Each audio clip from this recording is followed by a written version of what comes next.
Listen very they closely have to sign to what she is saying. a stamped signature or a typed up signature is considered sign under the UCC. So when you get a letter in the mail and it has no signature, or it just have a stamped signature, then it is considered sign. The UCC is very, very important for people to learn about what's going on with their lives, because we are under contract law, no other law. There is no law at all. In America, the court system is operated under military. When you walk into a courtroom, I don't care which courtroom, if it's a higher court or a lower court, they're under the military. Now you walk in there and you're not a military member, and you're not told that you've been tried under the military.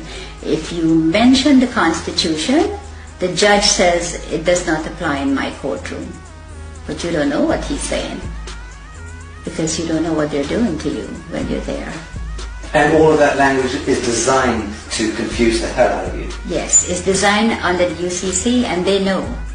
They know what they're doing, and they know how to manipulate you. So you're saying all judges are very schooled and versed in UCC? Yes. They're taking special training Yes. schools in order to learn this? Yeah, the president appoints all the federal judges in America. And they go to Scottsdale, Arizona and Reno, Nevada to train how to apply this fraud contract in the courtroom. And in the United Kingdom? The United Kingdom, majority of the judges here in the United Kingdom are not judges.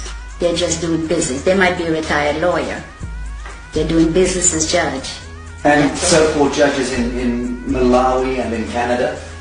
All of them, exactly the same system. They're under the UCC.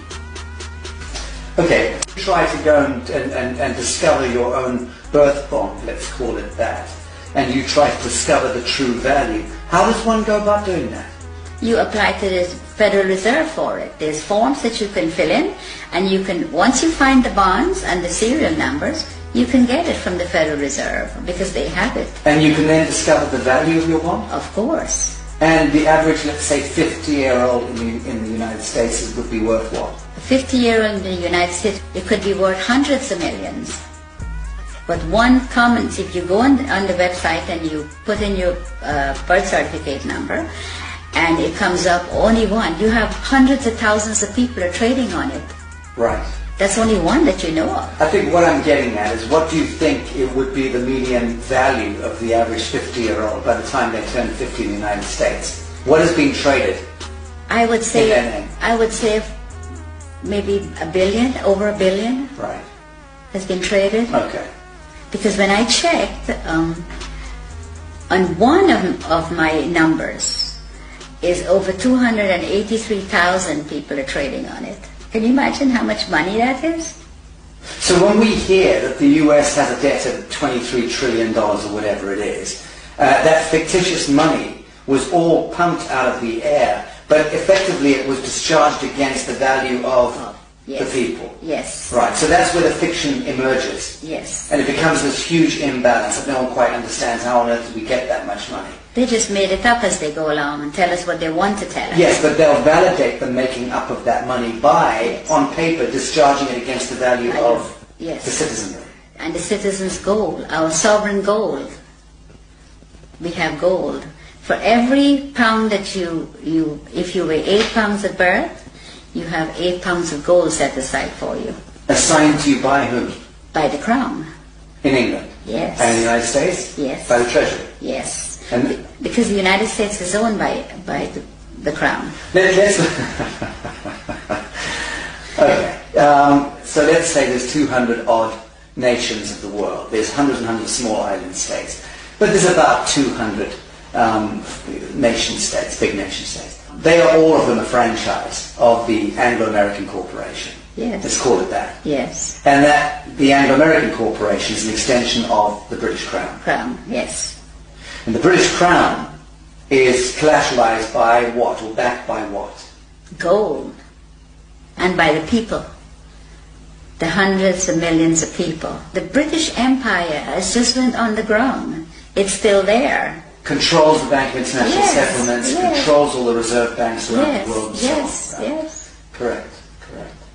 So at what point do you believe the world sees through this grotesque fiction and then addresses the source code and then writes it? I think if people get to know what the UCC and the contract law does, and your straw man is your main problem. Once you can control your straw man, and it is yours and not theirs anymore, then you're in the right path. This is beautiful what you just said. You're talking about reclaiming the fiction that was established, the false light. Yes. Reclaiming the false light that was established in your name, given your identity, so to speak, at birth, without your knowledge. You're talking about us needing to reclaim that false light and step into ourselves, our true selves, as a people of the world, in order to reclaim reality from the fiction. Yes. That's powerful. Yes, it is. And that's what I think everyone needs to do. All the sovereign people that's in poverty and whatever they put us in, that's what we need to do. We need to reclaim that what they are making money on. That is ours. Then you wouldn't have wars, you wouldn't have people fighting for money, you wouldn't have poor people. Everybody will be okay. Everybody. But they do not want you to. If you do that, that will break down their system, and they do not want that. So once you know, you need to get into it, and you need to start reclaiming your straw man. It is yours.